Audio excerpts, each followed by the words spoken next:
Ada beberapa pengalaman yang mungkin gak bakalan aku lupain sampai sekarang gitu. Terutama saat aku mendaki sendiri ke Gunung Salak di Bogor. Gunung Salak. Iya. Gunung Salak ini memang kata orang-orang itu angker ya. Iya. Dan aku tuh kalau ke Gunung Salak gak pernah trekking itu nanjak tuh pagi, Mas. Selalu jam 2 malam. Jam 2 malam Naik ke gunung. baru naik Iya. sendiri.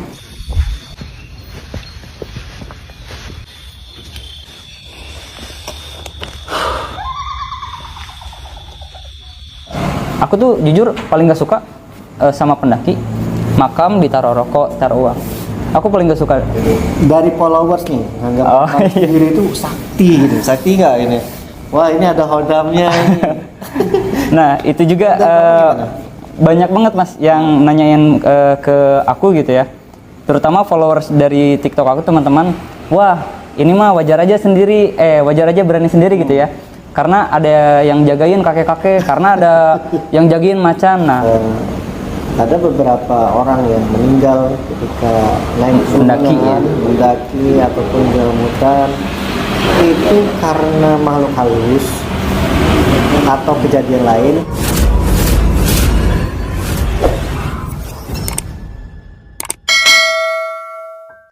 Assalamualaikum warahmatullahi wabarakatuh. Salam pencak silat, salam persaudaraan. Kembali lagi dengan saya Denny Aprisani dalam channel YouTube Denny WW. Nah, sahabat pencak silat sekalian, sahabat Denny WW, di kesempatan kali ini cukup menarik pembahasan ya. Di samping saya ini ada seorang pesilat yang sering dan senang sekali datang ke tempat angker sendirian, baik itu pegunungan maupun hutan. Tapi sebelum kita membahas ke sana, kita perkenalkan diri dulu, beliau ini siapa sih? Perkenalkan diri dulu, Mas. oke, selamat malam ya ini.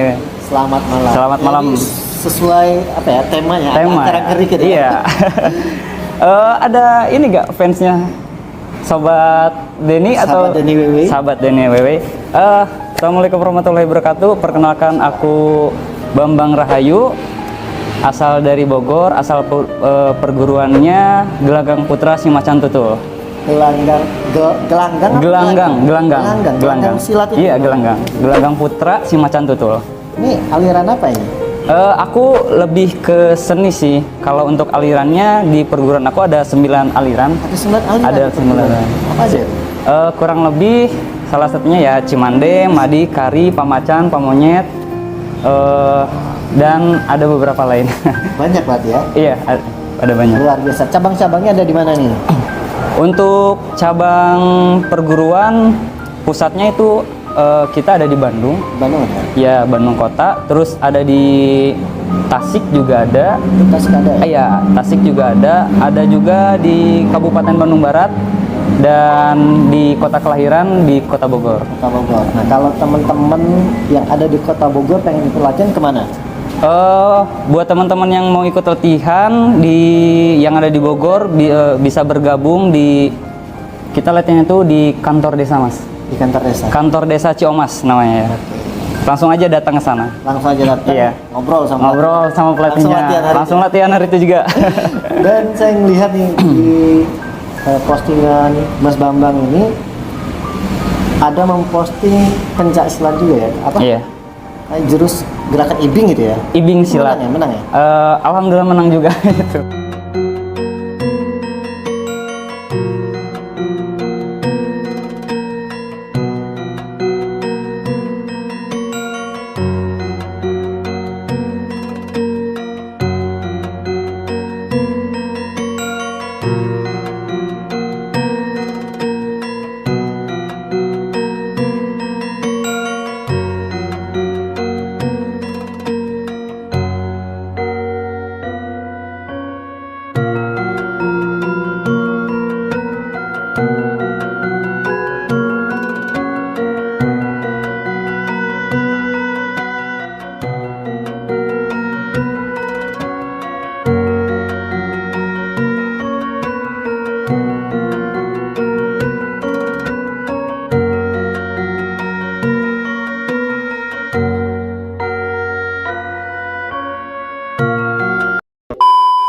Itu aku bikin saat lomba jadi duta pariwisata Jawa Barat. Duta pariwisata Jawa Barat. Iya. Berarti temanya bukan harus pencak silat gitu ya, bebas. Bebas, karena di Kebudayaan. situ ya karena persyaratannya kita bisa di bidang wisata ke alam atau ke wisata apa aja, terus ada bidang budaya dan aircraft, ekonomi kreatif. Oh, gitu. Kayak food vlogger, kuliner kayak gitu. Bisa juga itu. Kerajinan udah masuk juga. Jadi dengan memperkenalkan pencak silat bisa menjadi juara satu lomba itu ya. Iya, alhamdulillah. Karena Luar biasa. dilihat dari peserta yang lain juga terlalu mainstream. Banyaknya mereka lomba itu videonya itu rata-rata tentang alam, tentang Hampir sama semua gitu ya. hampir sama semua. Nah, kebetulan aku bidangnya di budaya dan nggak ada banyak saingan dan alhamdulillah bisa. Alhamdulillah. Kebetulan Dapat silat juga. juga memang budaya bangsa kita. Iya, benar.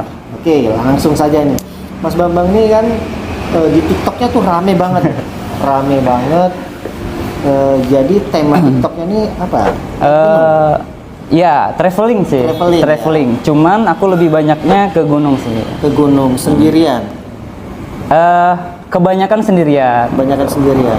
Tapi ada juga yang Bareng-bareng teman, ya ada juga. Tapi lebih asik sendirian apa bareng-bareng?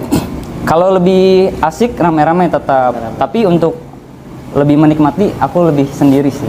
Sendiri karena gunung nggak tuh. nunggu-nunggu teman gitu ya. Bisa dibilang ke situ juga ada.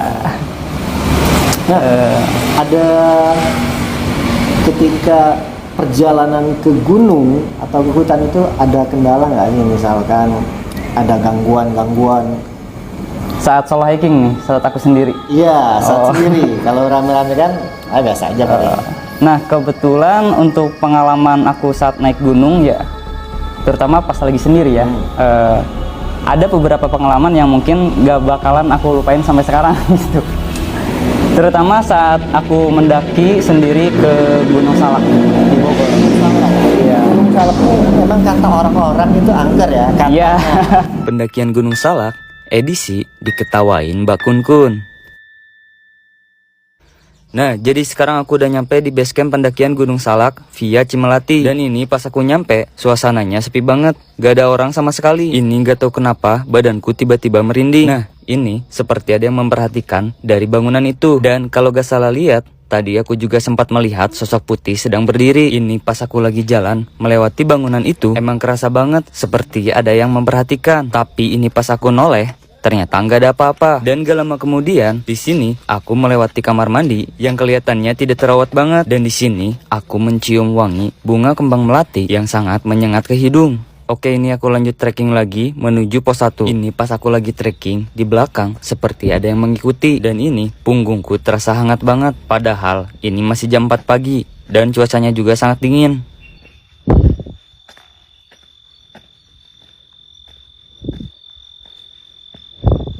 Nah, di sini aku kembali mencium wangi bunga melati. Dan gak lama kemudian, tiba-tiba ada suara ketawa di atas pohon. Sekitar tahun 2020, tepatnya malam 1 Suro ya. Karena niatan aku emang buat ziarah ke sana. Dan aku tuh kalau ke Gunung Salak gak pernah trekking itu nanjak tuh pagi, Mas. Selalu jam 2 malam Jam 2 malam naik ke gunung. baru naik Iya, sendiri. karena untuk ngejar sunset di atasnya tuh kita harus pagi trekking dari bawah. Oh, buat ngejar yang paginya itu. Ya, lihat sunrise-nya itu. Nah, karena kebenaran mungkin beberapa dari teman-teman pendaki juga udah nggak asing dengan kehororan Gunung Salak. Apalagi kan di Gunung Salak terdapat banyak banget makam keramat ya. Hampir di setiap puncaknya itu ada makom. Ada Makom ya. Makom ya. Kalau sebenarnya tergantung kepercayaan dari kita masing-masing. Kalau aku sendiri lebih percayanya itu makom. Kalau orang-orang ada yang bilang makam. Ada yang bilang makam. Kan kalau aku lebih ke petilasan lah gitu. Iya. Nah, awal mula trekking karena udah sering dan karena udah tahu medannya, jadi jadi udah biasa. Jam 3 subuh tuh sebelum melewati makom, boleh disebutin nggak nama makomnya? Boleh. Boleh. Makom Eyang Wijaya Prabu Kusuma. Nah, sebelum itu tuh Tapi itu memang ada namanya. Iya. Di Makom itu. Iya, ada nama gelar ya mungkin ya. Untuk nama aslinya aku juga kurang tahu gitu. Cuman di tulisan papannya tuh ada Makom Eyang Prabu Wijaya Kusuma atau sebutannya Eyang Haji Jaya Sakti gitu, kayak gitu.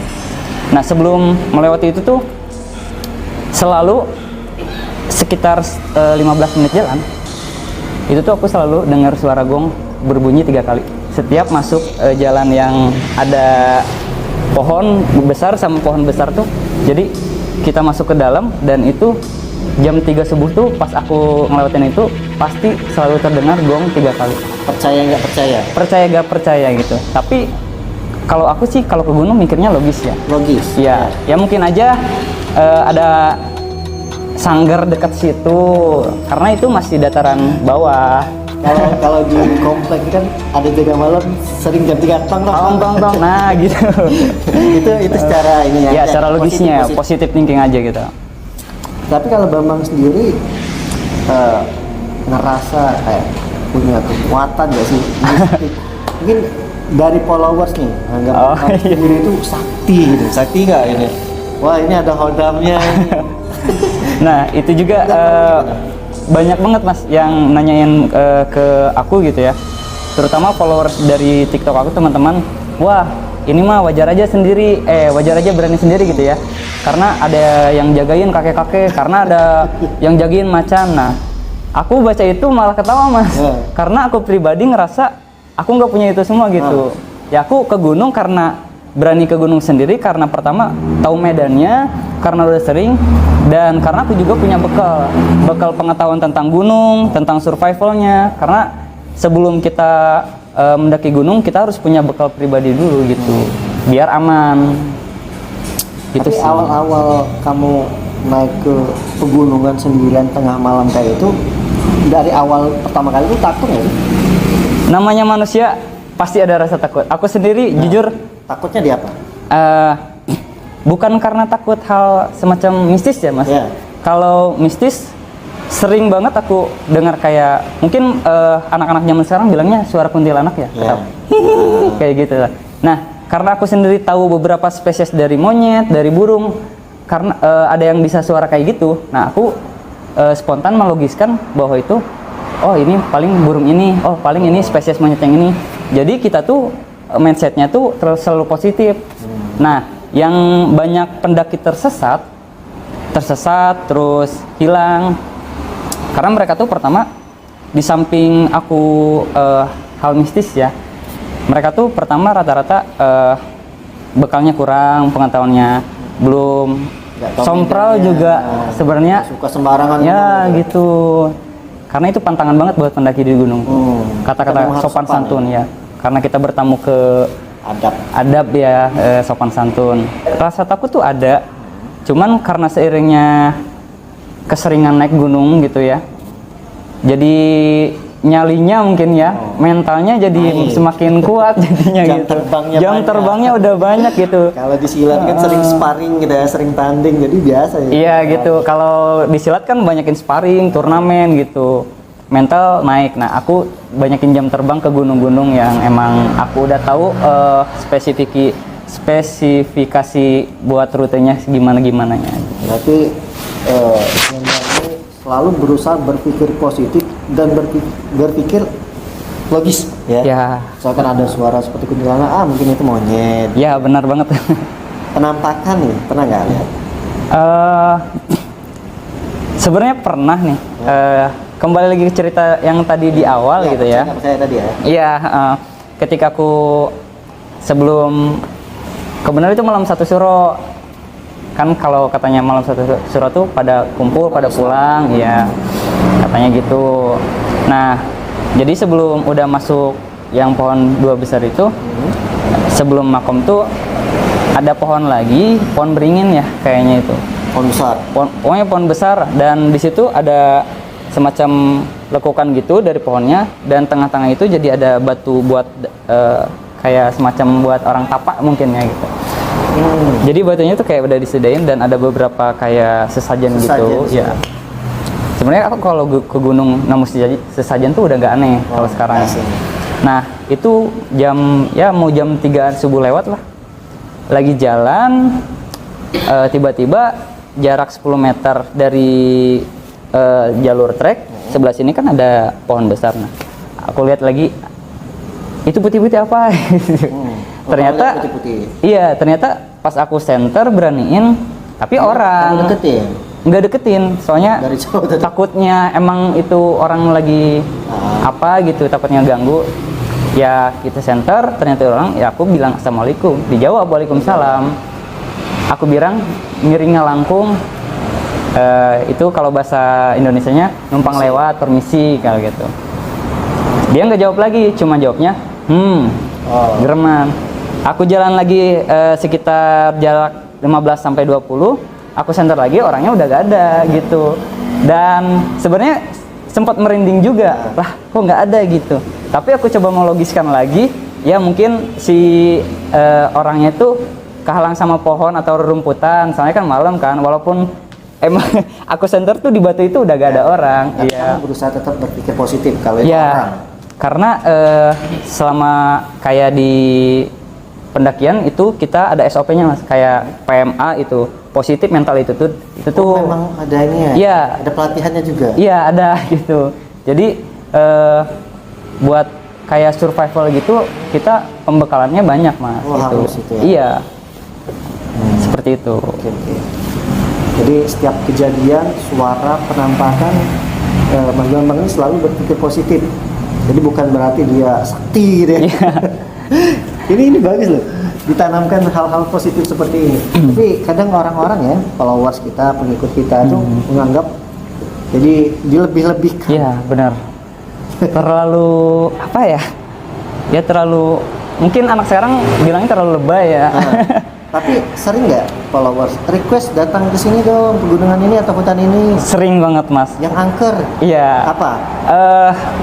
Kebenaran bulan-bulan lalu banyak yang request buat aku ke gunung daerah Jawa Tengah, Gunung Jawa yaitu Gunung Lawu mas. Tengah. Gunung Lawu itu Iya. terkenal juga angker katanya ya. Katanya juga paling angker daerah sana. Paling angker daerah sana. Tapi nyatanya, Setelah aku ke sana mau mulai pendakian, nah, dari look visualnya itu emang angker. dan Banyak candi. penampilannya. Iya, covernya tuh udah horor banget. Banyak candi di sana setiap treknya. Terus di setiap ada beberapa titik itu tuh di Gunung Lawu tuh jadi ada disediain buat kayak sangkar manuk gitu ya, burung sangkar buruk segitiga pokoknya. Dan di dalamnya itu ada semacam dupa sama Tapi nggak ada burungnya. menyan, nggak ada. Tempat Buat emang kayaknya buat disediain buat saja. tempat. Mungkin karena aku juga beberapa dari pendaki juga ya, aku lihat ada yang naruh rokok, naruh uang gitu. Buat apa ya? Kurang tahu juga buat apa. Aku tanya pernah ke salah satu pendaki buat ngehargain yang ada di sini. Oh, emang ngerokok ya? Kurang tahu juga gitu. Oke, gila, pusing kita kalau dipikir. Iya, pusing gitu. Terus, Iya, terus ternyata setelah aku jalan sendirian tuh sampai malam, jam 8 malam baru nyampe di tempat area camp. Dari look aja sebenarnya, dari look tuh horor, tapi feel ke diri akunya tuh biasa aja. Beda sama Gunung Salak. Kalau Gunung Salak aku dari bawah aja udah ada rasa-rasa gitu ya. kan beda ya. Kalau misalkan ada rasa tuh ke badan kita juga sedikit merinding gitu. Dan paling hal anehnya tuh pas turun dari puncak di Gunung Lawu. Nah, aku tuh bukan dianterin dia ya, dituntun ya, Iya. dituntun sama seekor burung jalak. Iya, Burung jalak? burung jalak. Jadi misalkan aku lagi jalan nih, burung jalak. Dituntun apa dituntun? Aku dituntun sama burung jalak itu. Aku jalan, dia jalan. Aku berhenti, dia berhenti. Enggak. Dia yang di depan atau kamu yang di depan? Aku Dia di belakang. giring kamu atau kamu yang giring burung itu? Aku yang digiring sama burungnya. Dan itu sempat bingung juga. Ya aku spontan dong bilang, makasih udah dituntun. Nah, jadi kamu Iya, maksudnya makasih ya, Interaksi berinteraksi lah gitu. Percaya gak percaya, tapi sampai ke area camp itu, dan sebelum ke area camp, nah si burung ini nganterin di atas gunung, di bawah puncak, itu ada bangunan, rumah kosong. Aku juga gak ngerti. Nah, nyampenya di rumah kosong itu baru tuh feel-nya kerasa banget merindingnya itu. Oh, pas setelah diantarin burung itu. Nah, rencananya Tapi dia nggak jawab kan, sama-sama. ya enggak lah. Itu serem. Seru banget kalau gitu. Kalau burung jalak bisa bicara. Aduh. Setelah diantar sampai tempat tujuan.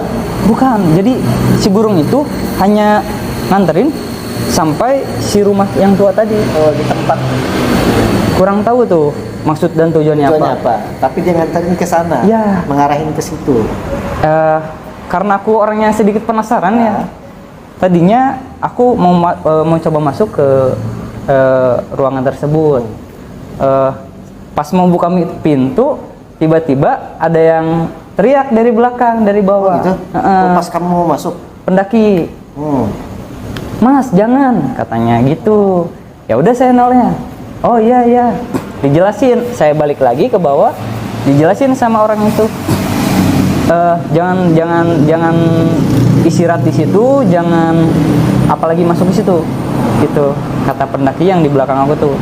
Aku bilang penasaran dong, Ya, kenapa mas? penasaran? Iya, maksudnya kenapa? Sementara burung jalak itu nganterin aku ke tempat itu. Nah, setelah dijelasin ternyata itu Kata orang kebenaran dia orang bawah gitu ya, warga lokal.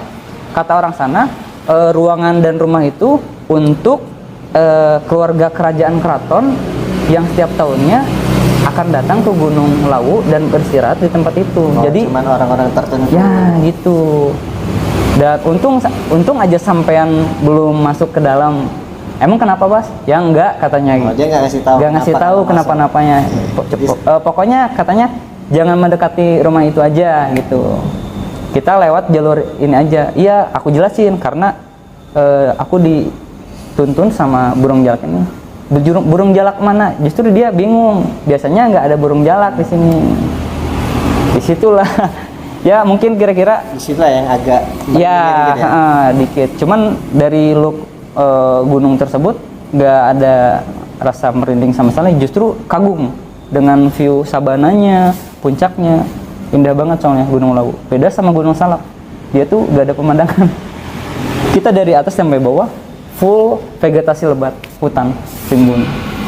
Kalau naik ke pegunungan dengan ke hutan tuh sama nggak sih? Serem mana? Di hutan atau di pegunungan? Ada kesamaannya mungkin. Ya. Di pegunungan ada hutan, Di hutan nggak ada gunung.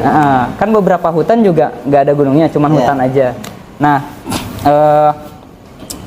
pernah juga aku explore juga ke hutan, malam juga. malam juga camping. Itu daerah Gunung Salak juga, cuman bukan di gunungnya, tapi di halimunnya. Jadi Gunung Salak itu ada Gunung Salaknya, ada yang kawasan Taman Nasional Halimun Salaknya itu, Gunung Halimunnya. Nah, aku di dataran rendah halimunnya di hutannya. Gunung Salak ini yang tempat jatuhnya pesawat itu ya, Betul banget mas. yang semuanya meninggal. Iya, pesawat Sukhoi namanya, Superjet. Syukur. Jadi Makanya, tepat, iya. semenjak kejadian itu tambah jadi kata orang-orang di sana ya. Katanya angka.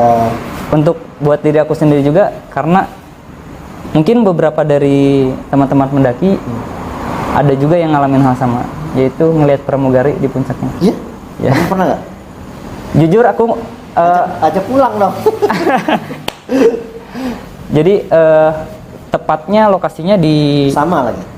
Beda. kan kemarin aku ke Puncak Prabu itu Salak 2. Nah, lokasi untuk di Sukhoinya itu dia seberang Puncak Salak 2, yaitu di Puncak Salak 1, paling tinggi puncaknya.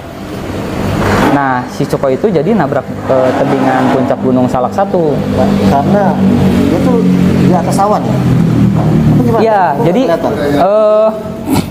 Gunung Salak tuh sebenarnya kenapa disebut kota hujan? Menurut beberapa orang, sama Ridwan Kamil juga pernah bilang, kenapa Bogor tuh kota hujan? Karena si awannya nggak pernah lebih tinggi dari Gunung Salak. Dan aku Awan juga itu selalu awan tuh di ketinggian dari enggak, itu. Dan jadi di puncak Gunung Salak tuh ada makom namanya Mbah Salak. Oh gitu ya. Ya, Mbah Salak, Eyang Manik, sama ada beberapa orang berkeyakinan bahwa ada namanya, tapi nggak berani aku sebutin di sini. Tapi memang ada makomnya, tulisannya. Ada. Dan setiap Basala itu. nggak ada tulisan. Emang semua pendaki rata-rata yang di situ udah tahu Udah tahu kalau itu makam Basala. Dan konon ceritanya jangankan benda ya, burung aja setiap ngelewat atas makam itu pasti jatuh. Konon ya, cuman aku dengar dari cerita-cerita beberapa pendaki bilang kayak gitu. Setelah aku datang ke situ sendiri, aku bersihin makamnya. Aku tuh jujur paling gak suka sama pendaki makam ditaruh rokok, taruh uang. Aku paling gak suka karena makam tuh harus bersih ya, harus bersih. Nah, aku setiap ke situ pasti bersihin makam itu dari sampah plastik, terutama rokok, koin kayak gitu. Nggak tahu maksudnya tentang apa ya, nggak tahu minta-minta atau apa, cuman sebisa mungkin aku bersihin di situ.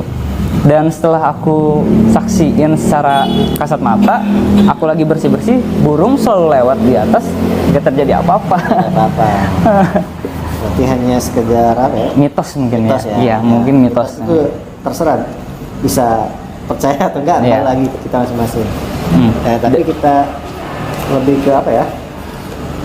Menghargai aja kali. Iya, lebih menghargai, terutama kan di gunung tuh sebenarnya gak boleh nyampah ya, biar tetap asri gitu. Jadi sebisa mungkin kalau ada sampah buat teman-teman gitu ya, ya diambil lah, 1 atau 2 itu sangat berharga banget ya. Untuk yang penampakan pramugari gitu ya. Mungkin ada beberapa teman-teman aku juga yang nyaksiin si penampakan pramugari itu. Karena rata-rata untuk yang naik ke Gunung Salak Puncak 1 tuh kita campingnya di Gunung Salak. Nah, dulu tuh sekitar tahun 2019 akhir aku camping di situ nggak sendiri. Bareng sama rombongan lain. Cuman bukan rombongan aku dari bawah sendiri.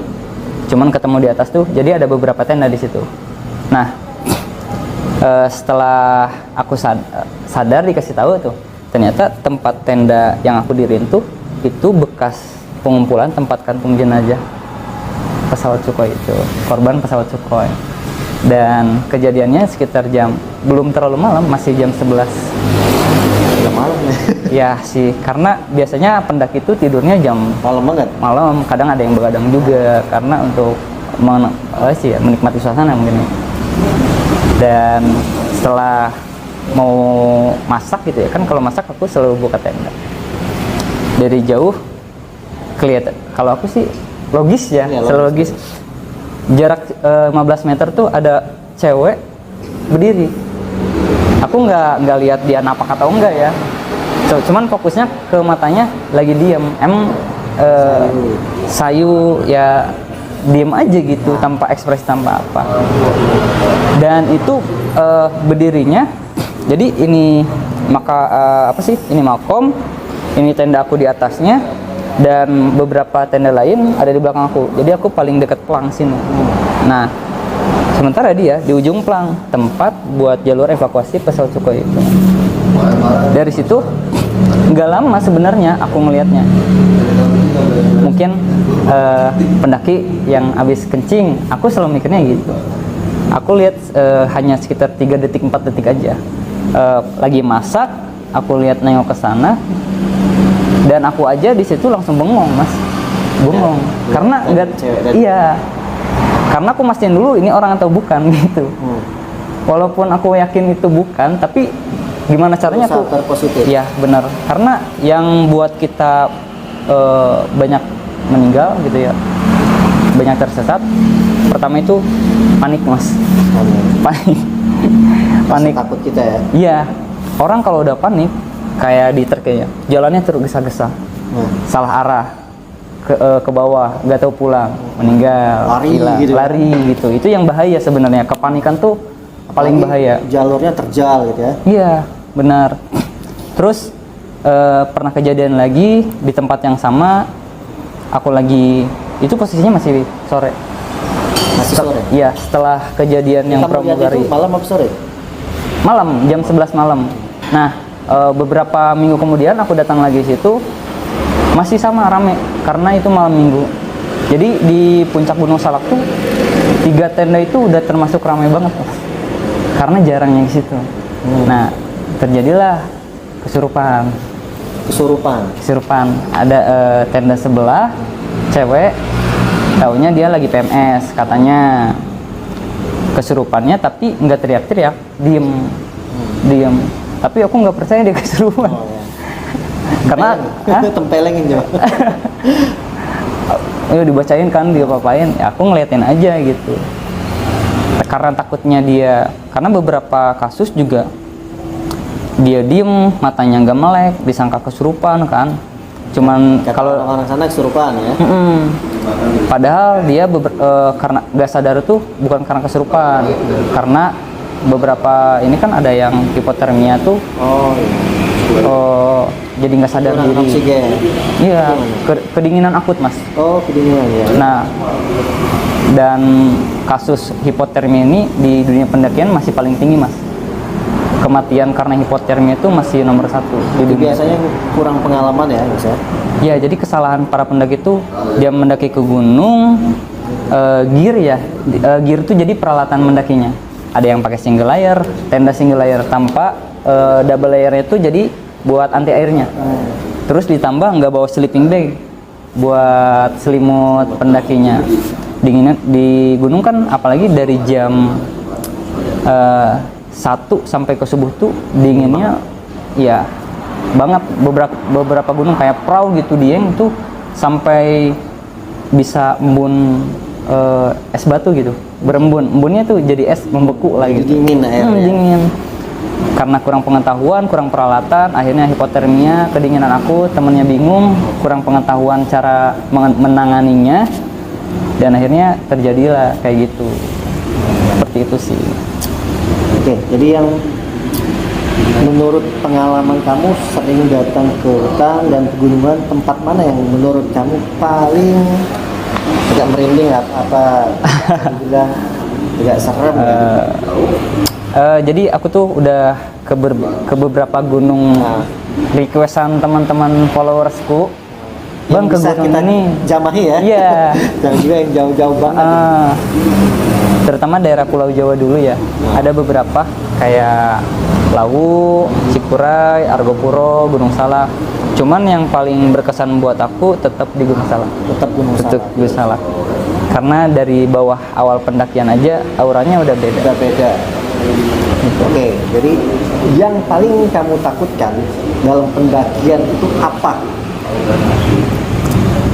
Jujur aku sebenarnya paling takut ke gunung tuh bukan karena kesasar, ketemu hantu gitu, melainkan sama binatang buasnya. Sama kayak aku. Nggak terlalu mungkin misalkan ada penampakan atau apa ya. Yang aku takutkan adalah hewan buas. Ya gitu Mas, karena selama ini yang aku tahu belum ada pendaki yang mati karena setan gitu. Ada setan meninggal justru karena kepanikan. Ya, dikejar, iya, harimau gitu. Kan yang lebih nyata tuh yang paling bahaya. Betul. Begal itu. Ya begal tuh benar. Salah satunya. Karena di perjalanan ke gunung tuh beberapa gunung ada trek yang emang gelap banget. Apalagi di hutan-hutan kan banyak oknum-oknum tertentu yang mungkin memanfaatkan situasi ya. Ada juga pasti ya begal. Ada kayak di gunung tertentu ya emang, tapi kemarin kasusnya udah ketangkep di salah satu gunung Jawa Tengah yaitu Gunung Merbabu, maling tenda. Jadi pendaki lagi pada summit, jadi kan kalau summit tenda itu ditinggal Mas, kosong. Kita semua pendaki ke atas gunung paling cuma bawa tas kecil dengan bekal pribadi kita, tenda kosong. Nah, beberapa oknum memanfaatkan itu untuk melakukan hal yang tidak terpuji itu, Mas. Konyol banget. Iya. Dapat ya? Alhamdulillah udah dapat kemarin di Gunung Merbabu. Nah, ngomong-ngomong hewan buas tadi pernah nggak dikejar atau melihat langsung? Pertama kali aku lihat hewan buas ya, itu di Gunung Salak, di trek ke puncak Prabu. Apa? Kumbang. Karena di Gunung Salak tuh ya spesiesnya tuh ada macan tutul sama macan kumbang, macan akar kayak gitu. Gelap dong, nggak kelihatan kalau malam. Itu matanya. ngelihatnya karena aku lihatnya di pohon yang kayak gitu tuh, kayak pohon, jadi kayak akar pohon melandai mau ke jurang. Nah, aku kira karena itu jam 6 mau sunrise ya, karena kalau di gunung jam 6 tuh udah terang banget, matahari itu udah muncul. Karena itu trek jarak 10 meter kan udah nggak pakai headlamp, udah pakai gas sensor. Aku lihat apa ya itu hitam-hitam dan gerak. Iya, gerak. Dia belum sadar kalau ada. Jarak 10 meter. Aku diem, ternyata pas dia balik dia noleh. Terus tapi dia nggak ganggu? enggak, jadi di situ aku diem gak bergerak sama sekali karena takutnya kalau aku bergerak memancing dia buat mendekat. Penasaran? Iya, buat dia penasaran kan. Aku hanya natap dia dengan tajam sambil ya Allah tolong ya Allah. Doa. Iya, doa. Tapi benar ya kata-kata orang yang berpengalaman ketika kita kemarin buas tuh diem, benar gak sih?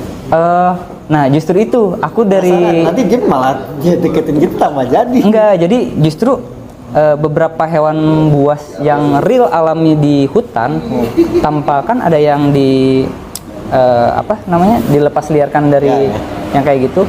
Kalau yang dilepas liarkan dari kebun binatang kayak gitu, dia udah mengenal manusia. Beda sama hewan liar, benar liar gitu ya, dia belum mengenal manusia.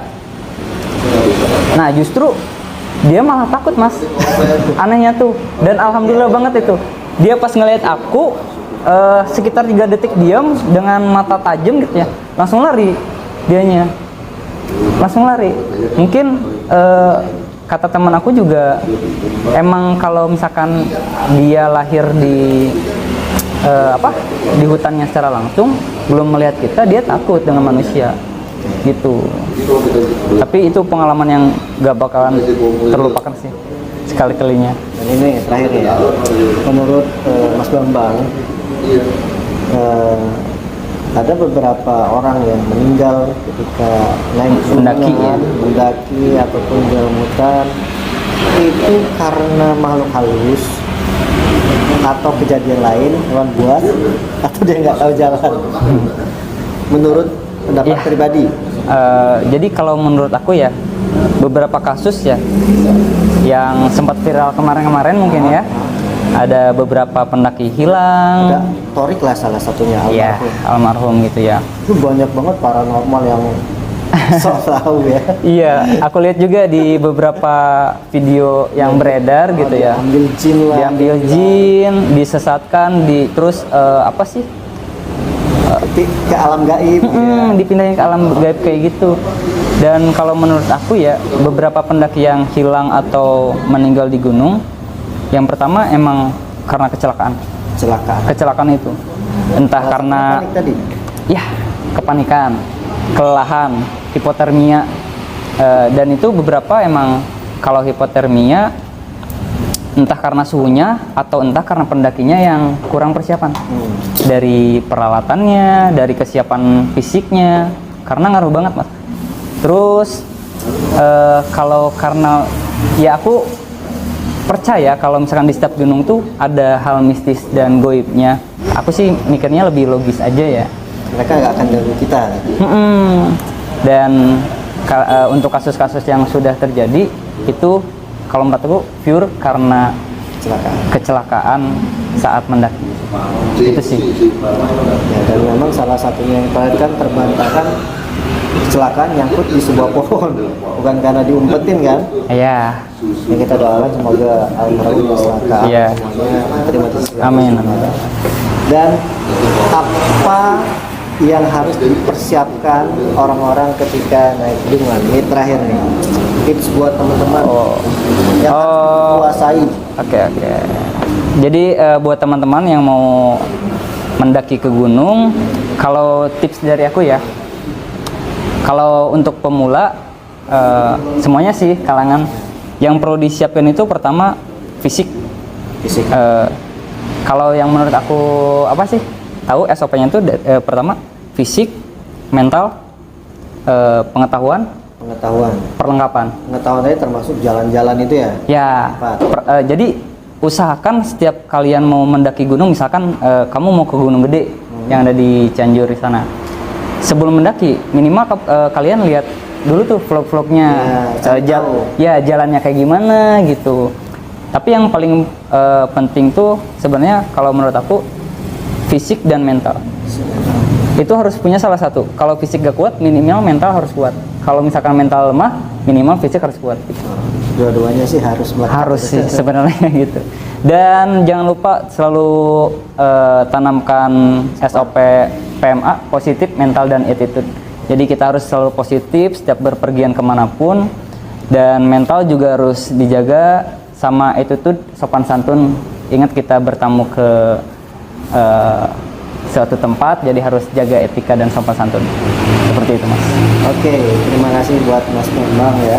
Jadi teman-teman, dari perbincangan kita harus yang saya ambil dari Mas Bambang ini, ketika dia datang ke suatu tempat yang menurut kata angker, bukan karena dia sakti atau dia punya hodam, tapi karena beliau selalu berpikir positif dan berpikir logis, Ya, benar, Mas. Dan memang harus ya, dalam kegiatan apapun kita harus berpikir secara positif, sehingga akan menimbulkan aura-aura atau pikiran positif pada diri kita sendiri ya. Jadi di setiap kegiatan apapun ya memang kita harus berpikir positif. Dan yang pasti jaga attitude. Ya. Oke ya. Oke, mungkin itu saja sih Mas Bambang ya. Terima kasih atas perbincangan dan pengalaman juga nih loh. Oh iya, pengalaman juga ya. Saya belum pernah nih naik gunung. Jadi kemarin kita memang ada agenda pengen naik ya. Yuk, kita jadwalkan. Saya penasaran juga nih. Yang dekat-dekat aja, Pak. Yang dekat-dekat aja. Nantilah kita agendakan karena memang di sini kita masih ada kegiatan. Semoga saya juga orangnya penasaran. Ya. Saya orangnya penasaran juga. Boleh dicoba, Mas. Nah, nanti banyak belajar sama Mas Bambang ini. Oke, terima kasih. Nanti kita lanjut ke Siap. konten selanjutnya. Apa saya ikut beliau naik gunung atau nggak usah gunung deh, hutan juga nggak apa-apa. Hutan juga nggak apa-apa. Ya. Terima kasih. Saya akhir. Wassalamualaikum warahmatullahi wabarakatuh. Bye bye.